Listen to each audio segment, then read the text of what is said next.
Perth Wildcats on Friday, the Adelaide 36Ers, and Perth found some form beating New Zealand. And then they go and play the Southeast Phoenix on the Sunday. So it's important for Adelaide to continue to get the wins after their sort of slow start. They've won 3 of their last 4. Nice cut from Glover. It's a good look from Walton Jr. What about that? Eyes in the back of his head. That's the ball movement, the movement off the ball. Just weren't standing around and waiting to catch on the 3-point line. This defense turns there. Pick up a backdoor cut. It's a lot of the times you're just reading the eyes of your defender, and as soon as they turn their head or they lose vision, you sneak behind them. It's tough to recover. Can have a coach's challenge here. So CJ Bruton not convinced that it was a foul. Potentially on Mitch McCarron, so I'll check it out. I reckon he probably needed a timeout anyway, so maybe he's thinking at this stage it's getting pretty desperate. And Mitch McCarron did not touch him at all by looking at that angle. Sometimes it can be a little deceiving. We're not saying we might have a coach's challenge and successful. We haven't had too many, have we? Well, it's just that left arm. Did it come down and hit Glover on the shoulder? Which it does not, from that angle, it does not look like there's any contact. That angle looks like just hit the ball, clipped the ball. Yeah. Oh, did he hit the shoulder on the way down? Well, from the other angle, it doesn't look like it. Either way, it had almost no impact on the shot. In fact, the ball, when he actually hit the ball, was the one that might have caused Glover some issues, but he plays straight through it. That one's not definitive. Because well, it is from the other angle. But the other one, I think it is. Here. I think here, a little piece of the ball. It goes straight by him. Nothing else. And I think he's a chance to win that challenge. You're saying it's going to be successful? If this is not overturned, I don't know what they're looking at. Because you can see the gap between the shoulder. Let's take a listen. Let's see, Gazy. Coach's challenge is successful. The call is overturned. The basket counts for Sydney. Adelaide have the ball on the baseline. There you go. Well done. Easy. They get an extra timeout. Well, they don't lose their timeout. Keep their challenge. Keeps the challenge. Chase Buford knows now Adelaide have got to go. Got to get moving. They do. They need quick baskets.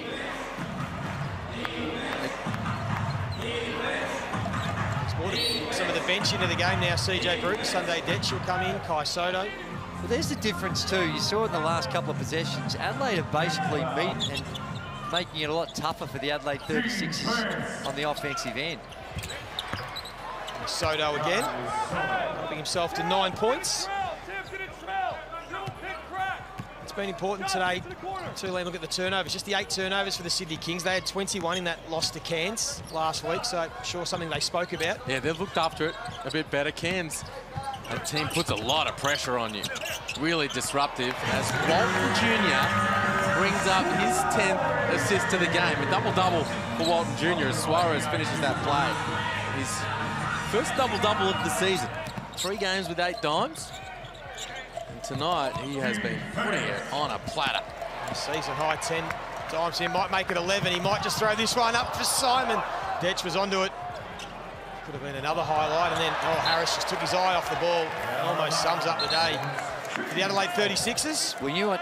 That's just what your mind's gotten ahead of you, and you're not executing the actual play. He was trying. He saw his teammate open, but he was passing it about 3 seconds before he actually caught it, and stumbled a little bit, got off balance, and a simple play becomes really hard and ends in a turnover.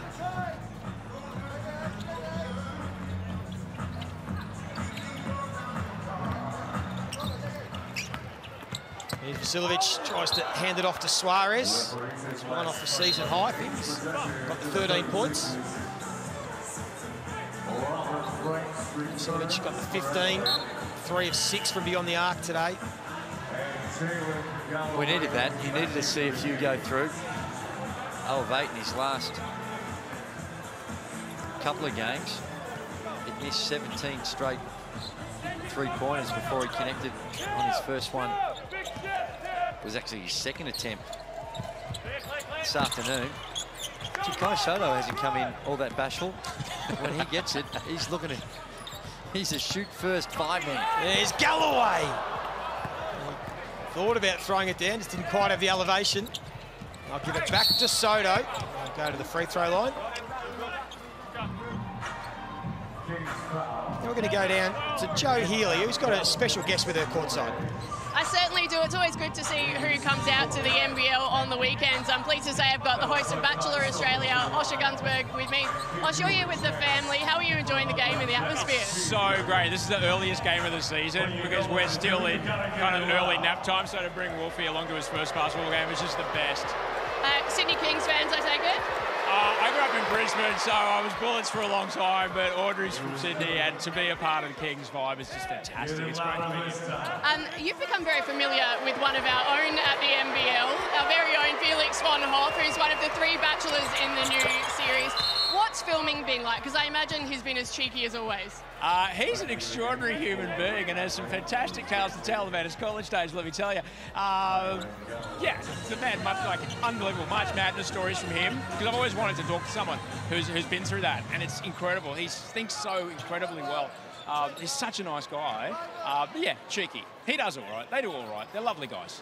I know he looks the part. Some of the boys in commentary have told me that they never thought that he'd find someone to be able to put up with him, though. Can you give us a bit of dirt? Is he going to find the love of his life in this series? I can tell you that the next season of The Bachelor is like something you've never seen before. And the biggest challenge, certainly for someone like... I found it with Felix, I had to talk to him in sports anecdotes all the time. Because, you know, ultimately, like, he's gorgeous, he's successful, but he's still single for a reason. So, search inside yourself. You had to look for the reason. You got to look for the reason. And, you know, is he brave enough to do it? We'll find out. I imagine he doesn't stop talking on set either. He's a passionate man who goes about life passionately, and you know what's wild is in the driveway of the Bachelor Mansion on the Gold Coast, there was a hoop, there was a basketball hoop, and he's just like in a full suit. I'll just see if I still got it, and then he's just like, still got it. Like before the show every day, he would do it. He tried that on the NBL court in Melbourne a couple of weeks ago as well. It didn't go so well. Now, when you come to games like this, you see the athletes out here. Are you doing a little bit of scouting for the next series as well? No, I'm scouting for when I own my own basketball franchise, and look, honestly, Sean Bruce is an assassin, and he's got my first pick. He certainly is. Okay, good to know. You heard it here first. Osh, thank you so much for your time and good luck for the series. Thanks so much for having me. Thank you, Joe. Thanks, Osher. There's some life advice, Gazy. Find it within yourself. Well, that was going on. Suarez continued to score. We spoke about his range earlier. He's got a season high 18 points, Tim Suarez, so he's had himself a handy game. Well, he's been good. 2 of those knockdowns from long range, but done a lot of work around the rim as well. Adelaide have had a bit of trouble defending in that painted area. And swatted that one away. Tried to lob for Harris, and this game's just turned into a bit of pick-up ball at the moment. Simon misses a layup. Galloway thought about it.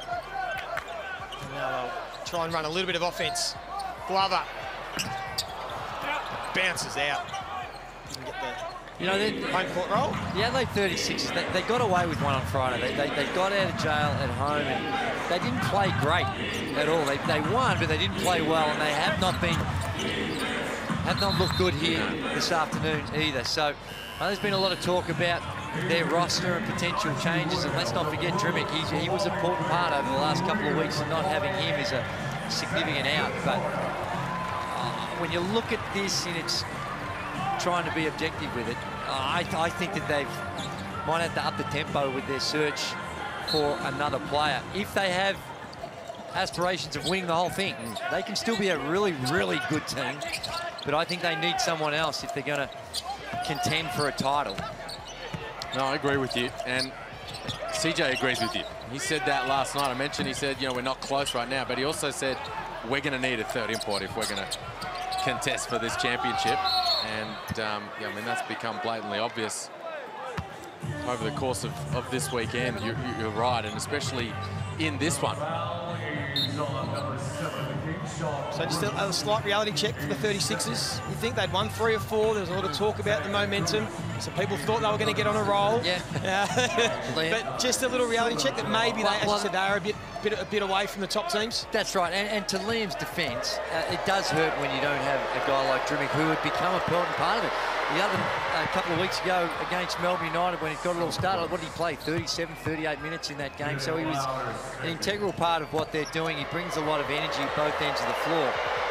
But yeah, it hasn't been a great weekend for him. But having said that, they still split this weekend. It hasn't been a disaster for them. So they've been able to dodge a bullet, and they need to regroup and try and get back on playing some better basketball. I just saw Cal Bruton there wearing one of those Indigenous jerseys, because Indigenous round will kick off next week. Look at those jerseys. They are brilliant. And make sure you get the NBL store, check it out. Great concept. It'll run over a couple of weeks. Supporting Indigenous round the NBL, doing wonderful things. There's Marshall, just gets a nice little fadeaway there. One thing to remember here, guys, I don't know, it really feels like an opportunity missed here for Adelaide. Had all that momentum late in that third quarter. Yeah, this is a blowout. Yeah, they've got some garbage time here and some guys getting some runs. It's almost a 20-point margin. It was so close to being a 6-point game at that point, with Adelaide having momentum as Bawali Bales sticks that one from mid-range. Well, he's another one that was in the rotation early on in the season. He's maybe had a few injuries along the way, fallen out of favour a little bit as well. So these minutes, they are junk minutes, but for some of those players that are trying to earn time, you want to make sure that you make the most of whatever limited opportunities you have. And Bales with a potential and one has impressed in his minute or so. Knocks down a 3-ball, comes in a little Euro step. And what about this? Beautiful. The saliva in my mouth is just building up now, thinking of the Whopper. Yeah, that's right. That's right, Gaze with Hungry Jack's NBL. Whopper your way to LA. All you got to do is grab any large burger meal at Hungry Jack's and enter your receipt code to win 4 tickets, flights, spending money and accommodation to a basketball game in the USA. That'll be nice as Bales finishes the 3-point play, making the most of his couple of minutes on the floor. A couple of guys getting some run. Don't usually get some action. Here comes Fiston Aposu. Depth player for the 36ers. The Kings won't have too much time to enjoy this one. Boys, they've got to go to play New Zealand on Thursday night in New Zealand, so that will be an absolute cracker. We will find out who the best team in the competition is Thursday night. Take a look at the Amy replay. Nice little Euro step. Beautiful finish from Bawali Bales. Who would you take right now, Gazy? Thursday night, New Zealand, Sydney in New Zealand. No, I'm still with New Zealand on their home deck. And I know that Sydney went over there and got away with a win a couple of weeks ago, I think it was. Cooks got hurt. They did, and they did their best to give this the opportunity for the New Zealand Breakers. But no, I think New Zealand, to me, at both ends of the floor, they right now are the team to beat. And I know that's coming off a little setback they had yesterday for them, but a great win by the Wildcats. Wasn't that a good turnaround for them? Going on the road, picking up a huge win. Sydney will go to 9-3 with this win, so they will consolidate second spot. There'll be a bit of a gap between Sydney and New Zealand, which we know is important because you get straight through the semi-finals. Top 2. Massive. We speak about top 6, but top 2 is crucial. And they're just putting a bit of a gap on the competition. The Sydney Kings. Yeah, there's no doubt about it. A couple of teams there. Cairns, Southeast Melbourne, these teams hoping Sydney and New Zealand might just stumble at some point, but not today. They flexed their muscles, the Sydney Kings, on their home floor. Adelaide came full of confidence and go home with their tail between their legs because the Sydney Kings got the job done in the end pretty comprehensively. Adelaide just couldn't quite ever peg the margin back to be close enough. Sydney kept them at arm's length. And then the fourth quarter, they put them to the sword. Nice even spread of scorers. DJ found some form. Xavier Cooks did his thing. Derek Walton Jr. doing it. Thank you for watching. Kung nagustuhan mo ang video na ito ay mag-subscribe ka na sa ating channel. Paki-follow na rin ang ating Facebook page Utak Pilipinas. Again, this is D Sports TV. Paalam.